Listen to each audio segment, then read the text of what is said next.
YouTube. Today we're going to be taking a quick look at this Armory ceiling fan that I got off of eBay.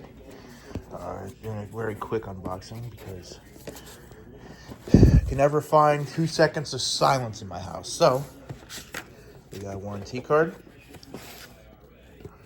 Got an instruction booklet, which I believe is probably the same for the Armitage. Oh, it's not. It's an Armory one. Okay.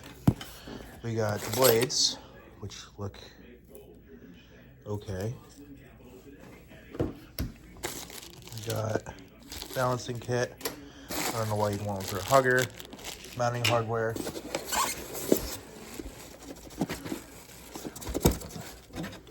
Motor housing is stuck to lower styrofoam. Blade brackets.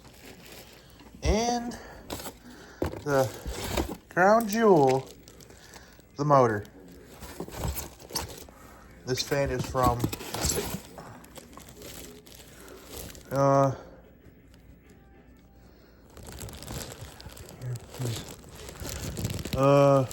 don't really know.